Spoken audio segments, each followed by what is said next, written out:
Good evening and welcome back to another episode of Mary's Book Club. Today we're going to be reviewing The Overdue Life of Amy Byler. This is a novel by Kelly Harms. I chose to read this book because, well, I didn't choose it. It was voted as the next read in the book club that I'm currently in. So that's what happened there. I read the synopsis and I was just like, it doesn't really feel like it's going to do it for me. But I read it anyway. And the gist of it is about a lady who is a stay-at-home mom, or was a stay-at-home mom, until her husband disappears for 3 years. And then he reappears into her life, all of a sudden wanting to be part of the family again. We'll get into that in a little second, but basically it's about how she comes out of that role of staying at home to now becoming the breadwinner, and then like basically finding herself outside of motherhood. I only highlighted 2 quotes simply because I ended up audiobooking the rest of it just because I just could not get through it. I'm gonna read the 2 quotes and then we'll talk about what I thought about the whole thing. Joe makes his thinking face. Lena and Corey and I stare at him. Whatever he says next will probably go for the whole family. That's the kind of kid Joe is. Reasonable. Elbow deep in reasonableness. I'm a little bit martyr and Corey's a little bit drama queen, and John was always a little bit selfish. Joe is the good sides of all those coins. Generous, intuitive, striving, and then on top of all of this, he is very, very smart. I don't understand him, but I love him all the more for it. Joe seems like he's gonna grow up to be a great kid, by the way, but that's another story.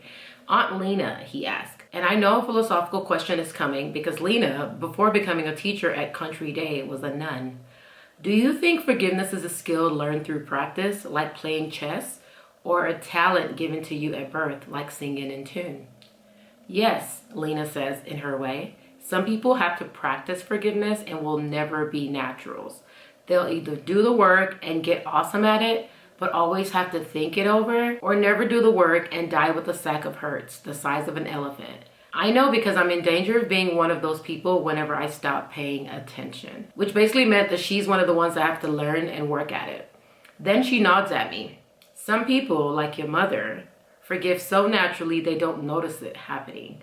They'll get hurt twice as often because they are so quick to forgive, but feel it half as much because of their ability to let things go. That quote was good for me because I thought it was very realistic. In life, I have run across those 2 types of people, and I definitely feel the reasoning behind what Lena says is correct. It goes for friendships, work, relationships. If you're that hopeless romantic, that one that's always wanting to see the positive in everybody, you're more likely to get hurt twice as much as the person who's not.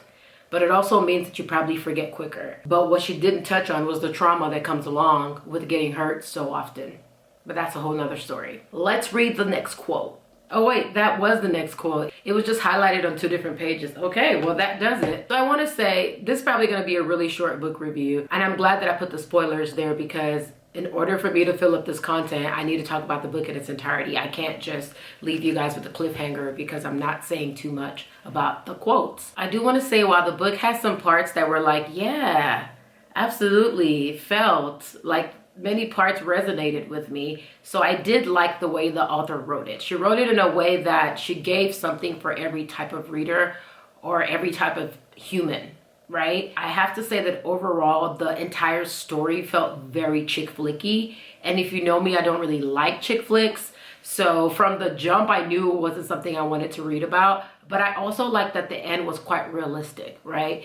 It ended with her saying, okay, you know what? There's this guy that I like. Let's see what happens. Definitely not going back to the ex-husband because he's just as selfish as I assumed him to be. He can be in the kid's life because, hey, you know, he's decided that he wants to do that. But ultimately, he was a terrible husband for me. And that's a thing.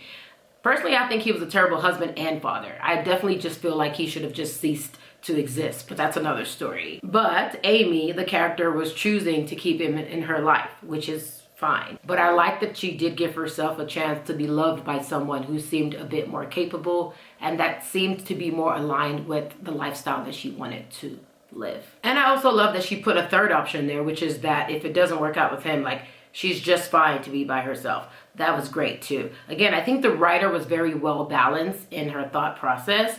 I just was not feeling the whole idea of like leaving your kids behind, going off to New York, you know, getting a makeover. All of a sudden now you meet a librarian just like you, and like life happens. Those stories happen in life but they're rare, right? Which is why I say it's more like Hallmark chick flick kind of thing. It's a very well concocted occurrence that's more like once in a lifetime thing, which it doesn't make it any less real, I suppose, but a lot of people won't relate to that. Does that make sense? But overall, I think I'm just done with fictional. And I told the book club that I was like, y'all, I'm gonna put a pause on reading for a while because this completely took me out.